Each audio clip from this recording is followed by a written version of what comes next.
యేసుక్రీస్తు నామములో మీ అందరికీ శుభములు తెలియజేస్తూ ఉన్నాను. దేవుడు ప్రేమించిన ఈ యొక్క అద్భుతమైన అవకాశాన్ని బట్టి చాలా సంతోషిస్తూ ఉన్నాను. నిజంగా మరి ఇది కేవలం దేవుని యొక్క ప్రణాళిక అయి ఉన్నది. దేవుడు మన పట్ల కలిగి ఉన్న గొప్ప ఉద్దేశాలను బట్టి మరి ఈరోజు మనమంతా ఈ విధంగా స్తుతిస్తానికి దేవుడు సహాయం చేశాడు. నా పుట్టినరోజులన్నిటిలోకెల్లా ఇది చాలా ప్రత్యేకమైనటువంటిది. ప్రభుని మహింపరచడానికి ఇది చాలా చక్కటి అవకాశాన్ని దేవుడు నాకు ఇచ్చాడు. మరి ఎన్నో పుట్టినరోజులు జరిగాయి, కానీ ఇది ఈ విధంగా కేవలం నా ఫ్యామిలీ మెంబర్స్ మధ్యలో నేను ఒక్కడిగా హైదరాబాద్ రావడం జరిగింది. ఇప్పుడు నలుగురం అయ్యాం మేము. సో నా దగ్గర ఉన్న అతిథి నలుగురు. ఇప్పుడు సో మేము నాతో పాటు నలుగురం కలిసి మరి దేవుని స్తుతించడానికి, మరి అలనాడు యెహోషువ ఏ విధంగానైతే నేను నా కుటుంబము యెహోవానే సేవించేదము అని చెప్పి మరి దేవుని యొక్క వాక్యంలో మనం చూస్తూ ఉన్నాం. నిజంగా ఆ రోజు ఆ యెహోషువ గారు అన్నటువంటి మాట కూడా మరి ఈరోజు నేను అనటానికి దేవుడు నిజంగా నాకు కృప చూపించాడు. హల్లెలూయా, దేవునికి స్తోత్రం కలుగును గాక. చాలా సంతోషిస్తూ ఉన్నాను. దేవుడిచ్చిన యొక్క అవకాశాన్ని బట్టి మేము దేవుని ఎంతగానో మహింపరుస్తూ ఉన్నాం. Hallelujah, God is good all the time. దేవుడు అన్ని వేళలా మంచివాడై ఉన్నాడు. మన దేవుడు మంచి చేసేవాడై ఉన్నాడు. ఈ రోజున మరి నాది 40వ బర్త్డే. బైబిల్ గ్రంథంలో 40కి చాలా మరి ప్రాముఖ్యత, ప్రాధాన్యత ఉన్నది. ఈ 40వ సంఖ్య ఆదికాండం నుంచి మనం చూస్తూ వచ్చినట్లయితే మరి భూమి మీద 40 దినాల ప్రచండమైన వర్షం కురవటం, అలాగే 120 సంవత్సరాలు, అంటే 3 4 120. బైబిల్ గ్రంథంలో 65వ కీర్తన 11వ వచనంలో చూసినట్లయితే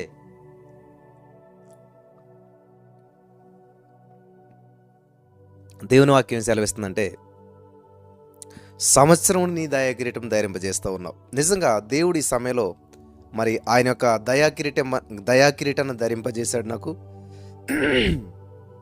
నూతనమైన దయాకిరీటం ధరింపజేశాడు. కాబట్టి మరి ప్రతి సంవత్సరం ఆరోగ్యంగా, ఆనందంగా, సంతోషంగా ఉండగలుగుతాం.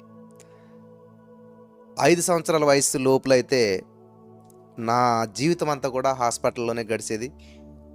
హాస్పిటల్కి అంకితమైపోతుండేది. మరి అనారోగ్య సమస్యలు చాలా ఏలుబడి చేశాయి. కానీ ఎప్పుడైతే యేసుక్రీస్తు ప్రభువుని స్వీకరించి మరి మా అమ్మగారు దేవుని వైపు నడిపించబడి దేవునిలో కొనసాగుతూ ఉన్నప్పుడు, నా జీవితాన్ని దేవునికి సమర్పించుకున్నప్పుడు నిజంగా అత్యంత తక్కువ ఖర్చు దేనికైనా ఖర్చు పెట్టానంటే హాస్పిటల్కే నేను. హల్లెలూయా, అత్యంత ఎక్కువ డబ్బులు దేనికైనా ఖర్చు పెట్టానంటే దేవుని మహింపరచడానికే, దేవుని కార్యక్రమాలు చేయటానికే. 2, నేను అత్యంత తక్కువ డబ్బులు ఖర్చు పెట్టింది దేనికంటే హాస్పిటల్కి, మెడిసిన్కి. అత్యంత ఎక్కువ డబ్బులు నా జీవితంలో నేను సంపాదించింది అవ్వచ్చు, నాకు దేవుడిచ్చినటువంటి దాంట్లో అవ్వచ్చు, అత్యంత ఎక్కువ డబ్బులు దేవుని మహింపరచడాకే నేను వాడటం జరిగింది. హల్లెలూయా, దేవునికి స్తోత్రం కలుగును గాక. మరి బైబిల్ గ్రంథంలో చాలా విషయాలు, చాలా అద్భుతమైన కార్యాలు చూసినట్లయితే, మోసే గారి జీవితం మనం గమనించినట్లయితే, మోసే 120 సంవత్సరాలు బ్రతికినట్టుగా బైబిల్ గ్రంథంలో మనం చూస్తూ ఉన్నాం. మొదట 40 సంవత్సరాలు కూడా మోసే గారు ఈజిప్ట్ ఫరో ఇంట్లో మరి రాకుమారుడిగా సకల విద్యలు అభ్యసిస్తూ అక్కడ ఒక అద్భుతమైన జీవితాన్ని జీవించాడు. 40 సంవత్సరాల తర్వాత 80 సంవత్సరం వరకు అరణ్య జీవితం, ఒంటరి జీవితం. అక్కడ అనేక పాఠాలు నేర్చుకుంటూ వచ్చాడు అరణ్యంలో. ఆ 40 సంవత్సరాలు అయిన తర్వాత 40 సంవత్సరాలు కంప్లీట్ అయింది. అంటే ఐగుప్తులో 40, అరణ్యంలో 40, 80 సంవత్సరంలో మోసేని దేవుడు తన పరిచర్యకు పిలిపించాడు. ఐగుప్తు మరలా పంపించి 30 లక్షల మంది ప్రజలను విడిపించడానికి, చాలా అద్భుతమైనటువంటి పరిచర్య చేయడానికి మోసేని గొప్ప నాయకుడిగా దేవుడు నియమించి వాడుకున్నాడు. హల్లెలూయా, ఇది చాలా అద్భుతమైనటువంటి విషయం. అయితే ఇక్కడ మనం గమనించవలసింది ఏంటంటే, ప్రియులారా, పరిచర్యలో పెను మార్పులు సంభవిస్తాయని నాకు అర్థమవుతూనే వచ్చింది. మరి నిజంగా 40 సంవత్సరాలు ప్రవేశపెట్టాడు నా యేసయ్య నన్ను. నిన్నటి కాల సమయంలోనే హీలింగ్ సర్వీసు మధ్యాహ్నం 2:30 గంటలకి ప్రారంభించినప్పుడు ఆ స్వస్థత ప్రేయలు, ఇన్స్టెంట్ మ్యారకల్స్ అని ఊహించని రీతిలో పరిశుద్ధాత్మ దేవుడు నడిపించినప్పుడు నిజంగా దేవుడు ఎంత అద్భుతంగా తన యొక్క అభిషేకాన్ని మరి నా ద్వారా విడుదల చేశాడనేటువంటిది నేను చాలా స్పష్టంగా గమనించాను. దేవుడు నా మాటను గౌరవించి, దేవా నీవు నాకు ఇచ్చిన అధికారం బట్టి నేను విడుదల చేస్తున్నాను అని చెప్పి నేను పలికినప్పుడు ఇన్స్టెంట్ మ్యారకల్స్, మీరు గొప్ప గొప్ప సాక్ష్యాలు మీరు విన్నారు, మీరు చూడొచ్చు యూట్యూబ్లో కూడా వెళ్ళి. చాలా గొప్ప సాక్ష్యాలు, ఇన్స్టెంట్ మ్యారకల్స్ జరుగుతూ వచ్చినాయి.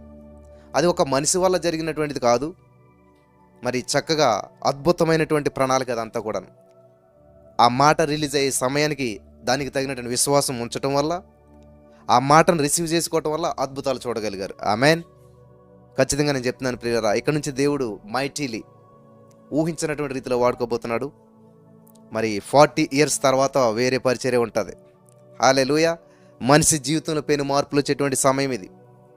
కాబట్టి ఇంతవరకు నా జీవితంలో దేవుడు నడిపించిన నడిపింపు వేరు. ఈ 40 years తర్వాత నుంచి, ఇక నుంచి దేవుడు నడిపించేటువంటి నడిపింపు చాలా ప్రత్యేకమైనటువంటిది. హల్లెలూయా. అందుకని ఈరోజు నేను చాలా ప్రత్యేకమైనటువంటి ఆ యొక్క బట్టలు ధరించడం జరిగింది. దేవుడు నన్ను చాలా ప్రత్యేకంగా ఇక నుంచి నడిపిస్తున్నాడు. ప్రత్యేకంగా నన్ను ఈరోజు బ్లెస్ చేశాడు. మరి నా కొరకు చాలామంది ప్రేయర్ చేశారు, చాలామంది విష్ చేశారు. మీ అందరికీ నా ప్రత్యేకమైన వందనాలు తెలియజేస్తూ ఉన్నాను. మరి మోసే గారి జీవితంలో 40 40 40 3 40 120. మొదట 40 మంచి రాజరికమైన జీవితం, తర్వాత 40 మరి ప్రిపరేషన్, తర్వాత 40 మరి పరిచర్య. సో యేసుక్రీస్తు ప్రభువారు 40 రోజులు ఉపవాసం ఉన్నాడు.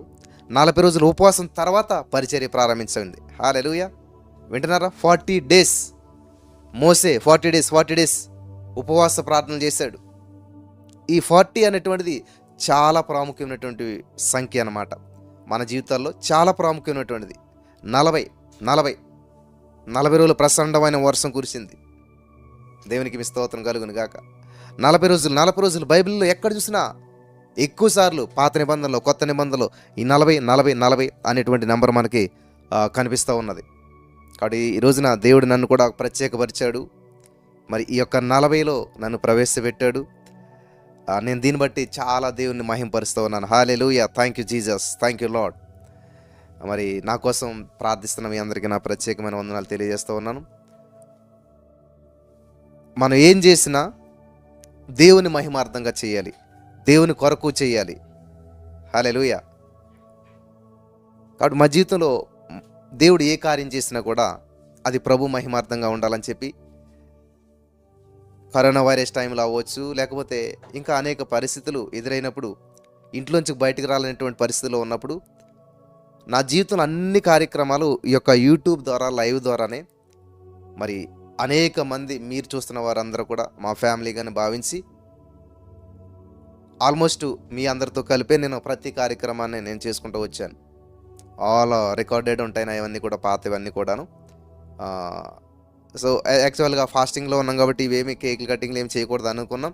కానీ నా పిల్లలు మరి వాళ్ళ చిన్నవాళ్ళు కాబట్టి వాళ్ళు ఎంతో ఆశపడ్డారు. వాళ్ళ నిమిత్తం అని చెప్పేసి ఈ యొక్క మరి సమయంలో దేవుని సందులో మా సంతోషాన్ని పంచుకోవాలని చెప్పి ఆశతోటి మీ ముందుకు రావడం జరిగింది.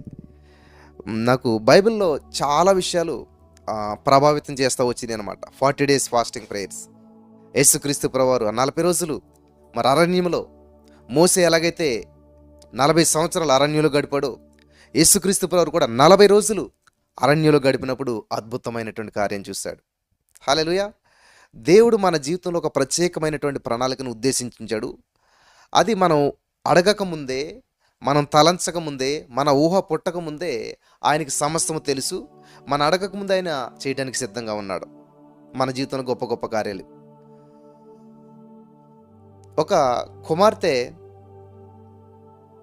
తన తండ్రిని, నాన్న నాకు విలువైనటువంటి బహుమతి నువ్వు ఎప్పుడు ఇస్తావని అడిగితే, ఆ కుమార్తెతో తండ్రి అంటామా, నీ 14వ సంవత్సరానికి చాలా విలువైన బహుమతి నేను ఇస్తాను, అది నీ జీవితంలో ఎప్పటికీ మర్చిపోలేనటువంటి బహుమతి అని చెప్పి ఆ తండ్రి ప్రకటన చేస్తాడు. ఏం బహుమతి ఇస్తాడా నా తండ్రి అని చెప్పి ఎదురు చూస్తూ ఉంటుంటుంది. సంవత్సరాలు గతించే ప్రతి సంవత్సరం తండ్రి పుట్టినరోజు చేస్తున్నాడు. కేక్ కట్ చేస్తున్నాడు, ఇవన్నీ చేస్తున్నాడు. కానీ 14వ పుట్టినరోజున మాత్రం తండ్రి ఒక అద్భుతమైనటువంటి గిఫ్ట్ను ఆ కుమార్తెకి ఇచ్చాడు. ఆ గిఫ్ట్ని చూసిన తర్వాత ఆ కుమార్తె మరి చాలా రోదించడం మొదలుపెట్టింది. ఇంతకీ ఏం జరిగిందంటే, ఆ కుమార్తెకి ఆ తండ్రి గారు 14వ సంవత్సరంలో ఇచ్చినటువంటి బహుమతి ఏంటంటే తన యొక్క హార్ట్ ఇచ్చాడనమాట. ఆ కుమార్తెకి హార్ట్ ప్రాబ్లం ఉంది. ఆమె 14 సంవత్సరాల వయసు వస్తే కానీ ఆ ఆపరేషన్ చేయడానికి అవకాశం లేదని చెప్పి డాక్టర్లు చెప్పారు. ఆ 14వ సంవత్సరం వరకు తండ్రి వెయిట్ చేసి మరి ఆ బిడ్డ యొక్క హృదయం బాగుండాలి, ఆరోగ్యంగా ఉండాలి, దీర్ఘకాలం జీవించాలి అనే ఉద్దేశంతో తండ్రి తన హృదయాన్ని తన బిడ్డకు బహుమతిగా ఇచ్చి ఒక లెటర్ రాసి, అమ్మా నీకు విలువైన బహుమతి ఇస్తానన్నావు కదా అని చెప్పాను కదా, వాగ్దానం చేశాను కదా, ఖచ్చితంగా నా వాగ్దానం నిలబెట్టుకున్నాను. నీ హృదయం, నీ యొక్క హార్ట్ మరి పాడైపోయింది. సో దానితో నువ్వు ఎక్కువ కాలం జీవించలేవు కాబట్టి నీ హృదయాన్ని తీసి నా హృదయాన్ని డాక్టర్లకి చెప్పాను పెట్టమని చెప్పి, ఈరోజు నువ్వు ఆరోగ్యంగా జీవిస్తున్నావంటే, ఈరోజు నువ్వు సంతోషంగా జీవిస్తున్నావంటే అది నేను నీకు ఇచ్చినటువంటి హార్ట్, ఇదే నేను నీకు ఇచ్చే గిఫ్ట్ అని చెప్పి ఆ తండ్రి ఆ చివరి లేఖను కుమార్తెకి రాసి మరి మరణించడం జరుగుతుంది. హార్ట్ని దానం చేయడం జరుగుతుంది. ఈరోజు యేసయ్య కూడా మన కొరకు మరి మన జీవితాల్లో మనం సంతోషంగా, సమాధానంగా, ఆనందంగా జీవించాలి అని చెప్పి యేసుక్రీస్తు ప్రభువు పరలోక రాజ్యాన్ని విడిచిపెట్టకూడని భాగ్యం తెలిసి కూడా ఈ లోకానికి వచ్చాడు, భూలోకానికి వచ్చాడు. మనం ఆయన పొందిన దెబ్బల ద్వారా స్వస్థత పొందాలని ఆయన గాయాలు తిన్నాడు, ఆయన దెబ్బలు తిన్నాడు.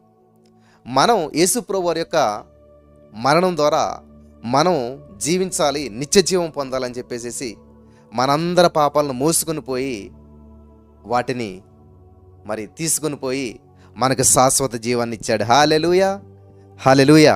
కాబట్టి ప్రతి సంవత్సరము కీర్తనల గ్రంథం 65వ అధ్యాయం 11వ వచనం ప్రకారం దేవుడు ఏం చేస్తున్నాడంటండి, మనకి దయా కిరీటాన్ని ధరింపజేస్తున్నాడు. మనం ప్రతి వారు అలవాటుగా ఒక మాట అంటాం, ఎలా ఉన్నారండి, దేవుని దయ వల్ల బాగున్నాను, దేవుని దయ వల్ల ఆరోగ్యంగా ఉన్నాను, దేవుని దయ వల్ల ఉద్యోగం వచ్చింది, దేవుని దయ వల్ల పిల్లలు పుట్టారు. హల్లెలూయా. చూశారు కదా, మనం ఏది మాట్లాడినా దేవుని దయ, దేవుని దయ, దేవుని దయ. ఎస్, ఎగ్జాక్ట్గా సత్యమే. ప్రతి దాని గురించి మనం మాట్లాడేటప్పుడు దేవుని దయ వల్ల, దేవుని దయ వల్ల, దేవుని దయ వల్ల అంటాం. ఎస్, నిజమే. ఈరోజు మనం సజీవ లెక్కల్లో ఉన్నాము, సంతోషంగా ఉన్నాము, సమాధానంగా ఉన్నాము, ఆరోగ్యంగా ఉన్నాము, ఆనందంగా ఉన్నామంటే కేవలం దేవుని దయ, గ్రేస్ ఆఫ్ గాడ్, దేవుని కృప వల్లే. మనకున్న నీతిని బట్టు, మనకున్నటువంటి సామర్థ్యాన్ని బట్టు, మనకున్న గొప్పతనాన్ని బట్టు కాదు, దేవుని దయ వల్ల ఇదంతా కూడా జరుగుతూ ఉన్నది. ఆమేన్, హల్లెలూయా. కాబట్టి దేవుడు నాకు దయా కిరీటం ధరింపజేశాడు. ద్వితీయోపదేశకాండం మనం చూసినట్లయితే 11వ అధ్యాయంలో మనం చూసినట్లయితే సంవత్సరాది మొదలుకొని సంవత్సరాంతం వరకు యెహోవా కన్నులు మన మీద ఉంటూ ఉన్నాయంట, ఆది మొదలుకొని అంతం వరకు. కాబట్టి దేవుడి కన్నులు మన మీద ఉన్నాయి కాబట్టి, దేవుని యొక్క ప్రణాళిక మన మీద ఉంది కాబట్టి ఈ రోజున మనం ఆరోగ్యంగా జీవిస్తూ ఉన్నాం. హల్లెలూయా. ఈ రోజున మన భారతదేశంలో మనం సంతోషంగా, ఆనందంగా జీవిస్తున్నామంటే కారణం మన భారతదేశంలో కొంతమంది సైనికులు వాళ్ళు డెడికేట్ చేసుకుని, ఇందాక ఒక వీడియో చూశాను నేను, ఒక స్త్రీ గర్భిణి, నిండు చూలాలు, అంటే డెలివరీకి దగ్గరగా ఉంది, పురిటి నొప్పుల సమయంలో ఆవిడకి వచ్చే న్యూస్ ఏంటంటే భర్త చనిపోయాడు. ఆ డెడ్ బాడీని తీసుకొచ్చి అక్కడ పెట్టారు. కనీసం ఇవి లేవలేని పరిస్థితిలో ఉంది, ఆ స్ట్రెచ్చర్ మీద ఉంది ఈవిడ కూడా పురిటి నొప్పుల్లో. ఆమె ఆ భర్త పక్కగా ఆమెను ఎలాగ చక్రాల బండి మీద స్ట్రెచ్చర్ మీద తీసుకుని వచ్చారు. ఆమె ఆ చెయ్యి అలా పెట్టిందంతే భర్త మీద వైపు. ఎంత ఘోరమైన విషయం. కనీసం తన కడుపులో ఉన్న బిడ్డను కూడా చూడటానికి ఆ సైనికుడు లేడు. దేశంలో సరిహద్దుల్లో మరి పోరాటం చేస్తూ, ఆ దేశ సరిహద్దుల్లో నిద్రలేని రాత్రులు గడుపుతూ, భార్యకి దూరంగా, బంధువులకు దూరంగా, కంఫర్ట్కు దూరంగా, చలిలో, ప్రతికూల పరిస్థితుల్లో అక్కడ ఆయన గడుపుతూ ఉన్నాడు. వింటున్నారా? ఆయన అక్కడ గడుపుతూ ఉన్నాడు. ఆ సందర్భంలో తన ప్రాణాన్ని కోల్పోయాడు. అంటే అక్కడ ఆయన నిద్రలేని రాత్రులు గడిపాడు కాబట్టి ఇక్కడ మనం సుఖంగా పడుకుంటున్నాం, సుఖంగా నిద్రపోతున్నాం. సో ఈరోజున మన సుఖానికి ఎవరో సమ్వన్ హ్యాస్ పెయిడ్. ఈరోజు నువ్వు ఆహారం చక్కగా భుజిస్తున్నావు అంటే రైతు అక్కడ ఎన్నో త్యాగాలు చేస్తుంటాడు. ఆయన ఎన్నో నిద్రలేని రాత్రులు గడుపుంటాడు. ఆయన ఎన్నో ఆకలి బాధలను అనుభవించుంటాడు కాబట్టి ఆ యొక్క ఆహారం మన వరకు వచ్చి ఉంటుంది. ఇలాగా మన జీవితం సుఖంగా ఉన్నదంటే దీనికి ఎవరో వెల చెల్లించారు. ఈరోజున మన జీవితం ఈ విధంగా ఉన్నదంటే సమ్ వన్ హ్యాస్ పెయిడ్, ఎవరో వెల చెల్లించారు కాబట్టే ఈరోజున మనం ఆరోగ్యంగా ఉన్నాం. హల్లెలూయా, దేవునికి స్తోత్రం కలుగును గాక. ఈ యొక్క సత్యాన్ని మీరు గ్రహించాలని ప్రభు పేరట నేను మనం చేస్తున్నాను. కాబట్టి ఈరోజున ఈ జీవితం నాది కాదు, యేసయ్య నాకు ఇచ్చింది. కాబట్టి నేను యేసయ్యకు లెక్క అప్పు చెప్పాలి. ఈ భూలోక రాజ్యంలో ఒక అసైన్మెంట్ తోటి దేవుడు నన్ను పంపించాడు. మనం పుట్టినరోజు సందర్భంగా చాలా సంతోషిస్తూ ఉంటుంటాం, కానీ పుట్టినరోజు సందర్భంగా మనం చాలా ఆనందపడుతూ ఉంటాం, కానీ కేక్ కట్ చేస్తాం అనుకుంటాం, కానీ మన సంవత్సరాలను కట్ చేసుకుంటూ పోతూ ఉన్నాం. 100 సంవత్సరాలు, ఇప్పుడు 40 సంవత్సరాలు నేను కట్ చేశాను. 100 సంవత్సరాల్లో 40 సంవత్సరాలు బాగా కట్ చేసేసాను. అంటే చూసారా, 120 సంవత్సరాలు 100 సంవత్సరాలు బాగా కట్ చేసేసాం. దేవుడు మనకి 120 సంవత్సరాలు ఆయుష్ ఇచ్చాడు. అంటే మనం ఏం చేస్తున్నాం, మన గమ్యానికి చేరువవుతున్నాం, దగ్గర అవుతున్నాం. యాక్చువల్గా పుట్టినరోజు సంతోషించదగ్గ విషయం కాదు, బాధపడే విషయం ఒక విధంగా ఈ లోకంలోనైతే. కానీ నిజంగా మనం సంతోషించదగ్గ విషయం. ఎందుకంటే ఈ దినములు గతించి కొలిది దేవునికి దగ్గర అవుతాం, దేవుని రాజ్యానికి దగ్గర అవుతాం. దేవుడిచ్చిన అసైన్మెంట్ మనం సంపూర్ణ చేసుకుంటూ వెళ్తూ ఉన్నాం. చూడండి, ఎగ్జామ్ హాల్కి వెళ్ళినంత కాలం మనం టెన్షన్ పడుతూ ఉంటుంటాం. ఎగ్జామ్ పేపర్ ఇవ్వనంత కాలం టెన్షన్ పడుతూ ఉంటుంటాం. ఎప్పుడైతే ఎగ్జామ్ పేపర్ దగ్గరికి వచ్చేసిందో, ప్రశ్నలన్నీ ఉన్నాయో, ఆ సమయాన్ని సద్వినియోగం చేసుకోవాలని చెప్పి ఆన్సర్లు రాసే పనిలో బిజీ అయిపోతాం. మన యొక్క అసైన్మెంట్ మన ముందుంది కాబట్టి దానిలో బిజీ అవుతాం. అలాగే ఈ లోకంలోకి మనం వచ్చామంటే ఒక అసైన్మెంట్, ఒక పనిని దేవుడు అప్పగించి మనల్ని పంపించాడు. కాబట్టి ఈ రోజున మనం పుట్టామంటే ఒక ప్రణాళిక ఉంది, ఈ లోకంలోకి వచ్చామంటే ఒక ప్రణాళిక ఉంది, ఒక ఉద్దేశం ఉంది. హల్లెలూయా, నీ ద్వారా దేవుడు అనేక కార్యాలను నిర్దేశించాడు, అనేకమైనటువంటి అద్భుతాలు చేయడానికి దేవుడు మరి ఒక ప్రణాళికను సిద్ధం చేశాడు. కాబట్టి ఈ భూలోక రాజ్యంలోకి మనం వచ్చామంటే చాలా ఉన్నతమైన ప్రణాళికతో వచ్చాం, చాలా గొప్ప ఉద్దేశంతో వచ్చాం. ఈ సత్యాన్ని మీరు గ్రహించాలన్న ప్రియమైనటువంటి వారలారా. హల్లెలూయా. కాబట్టి దేవుడు మనకు అప్పగించిన అసైన్మెంట్ ఏంటి? దేవా, నీవు నాకు అప్పగించిన పని నేను పరిపూర్ణం చేసేంత వరకు ఈ భూలోక రాజ్యాన్ని విడిచిపెట్టను. హల్లెలూయా. దేవా, నువ్వు ఇచ్చిన పనిని కంప్లీట్ చేశాకే నేను నీ రాజ్యానికి వస్తాను అని మనం ఒక నిర్ణయంతో, ఒక ఉద్దేశంతో దేవుని సందులోకి వెళ్ళినప్పుడు అద్భుతమైన ఫలితాలు మనం చూడగలుగుతాం. ఆమేన్. హల్లెలూయా.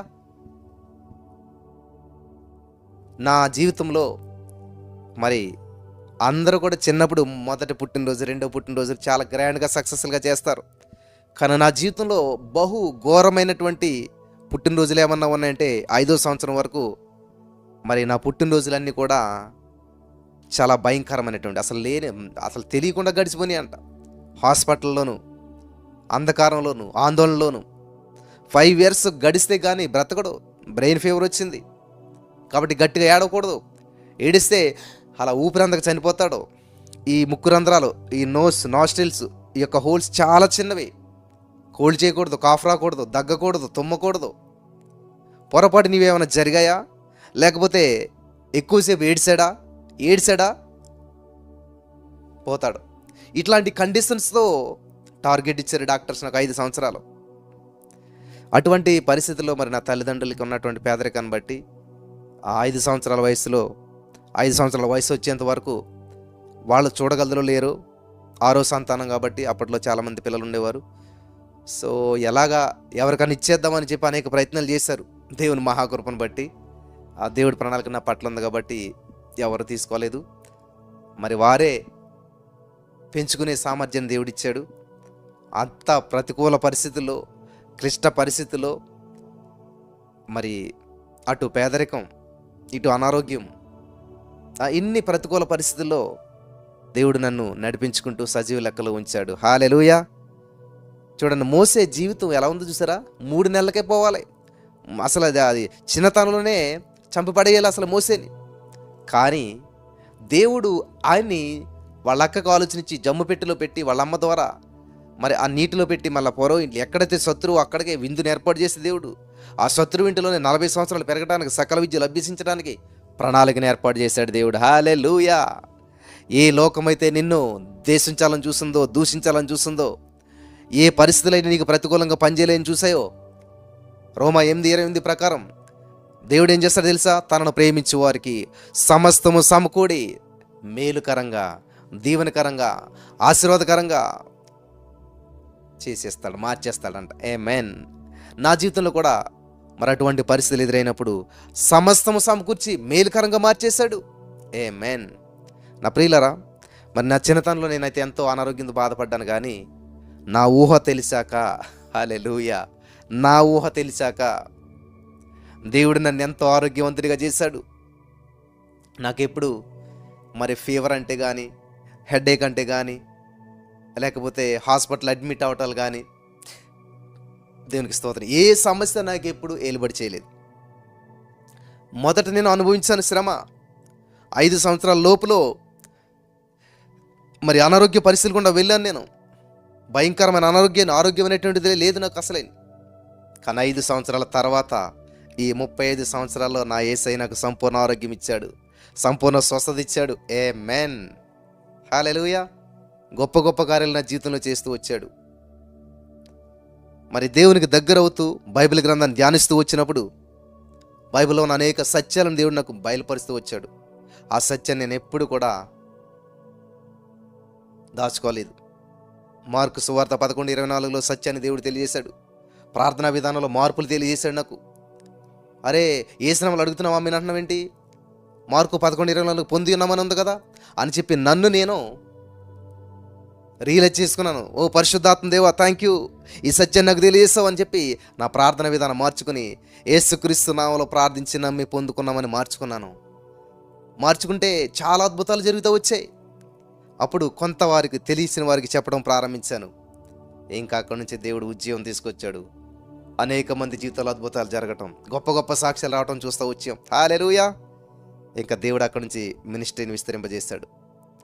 అలాగే ఒకానొక చోట పిడిగిరాళ్ళలో నేను ఒక వర్తమానం చెప్తూ ఉన్నప్పుడు సడన్గా ఆదికాండం 1:2-3 వచనాల్లో ఉన్న తేడా నాకు తెలియజేశాడు. ఆదికాండం 1:2 వచనంలో భూమి నిరాకారంగా ఉంది, శూన్యంగా ఉంది, గందరగోళంగా ఉంది, అంధకారం ఉంది, అయోమయం ఉంది, చీకటి ఉంది, అగాధ జలములపై చీకటి కమ్మంది. ఇదంతా ఉంటే 3వ వచనంలో దేవుడు వెలుగు కమ్మని పలికాడు. 2వ వచనంలో చీకటి, 3వ వచనంలో వెలుగు, 2వ వచనంలో నిరాకారం, 3వ వచనంలో అద్భుతం. ఏంటిదంతా? సమస్యను పలకట్లేదు దేవుడు, చీకటి గురించి మాట్లాడతలేదు, అంధకారం గురించి ఆలోచించేయట్లేదు దేవుడు. మరేంటంట? వెలుగు అంటే లేనిది ఉన్నట్టు పలికాడు, ఏది కావాలో అది పలికాడు అనే సత్యాన్ని, అనే మర్మాన్ని దేవుడు నాకు తెలియజేసినప్పుడు, దాన్ని అనేక మందికి వివరించినప్పుడు అద్భుతాలు ప్రారంభించబడ్డాయి. హల్లెలూయా.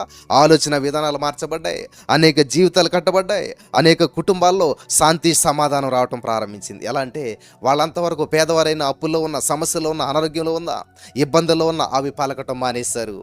ఏది కావాలో అది పలకటం ప్రారంభించారు.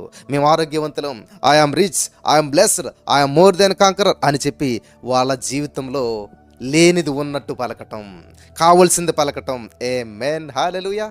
ఇలాగా ఒక్కొక్క వచనంలో చిన్న డైలీ చదువుకుని వచనాలే, అందులో గొప్ప మర్మము దాగిందన్న విషయం తెలియలేదు. మామూలుగానే చదువుతుంటే ఆ సత్యాన్ని దేవుడు తెలియజేశాడు. ఆ సత్యాన్ని అనేక మందికి తెలియజేస్తూ ఉన్నప్పుడు దేవుడు వాళ్ళని బ్లెస్ చేయటం మొదలుపెట్టాడు, నన్ను బ్లెస్ చేయటం మొదలుపెట్టాడు. హల్లెలూయా. దేవునికి స్తోత్రం. ఆరోగ్యవంతుడిగా, ఐశ్వర్యవంతుడిగా, ఆనందంగా జీవించడానికి 32 సంవత్సరాల వరకు జీవితం అంతా కూడా గందరగోళంలో నడిచింది. వివాహ విషయంలో ఫెయిల్, ఉద్యోగ విషయంలో ఫెయిల్, అన్నీ కూడా ఫెయిల్యూర్లుగా ఉన్నటువంటి నన్ను యేసయ్య తన హస్తములో అరచేతులను నన్ను చెక్కుకొని చక్కటి జీవితం, చక్కటి భార్య, చక్కటి పిల్లలు, చక్కటి పరిచర్య, మరి మీలాంటి అనేక చక్కటి కుటుంబాన్ని, వేల మందిని దేవుడు నాకు ఇచ్చాడు. హల్లెలూయా.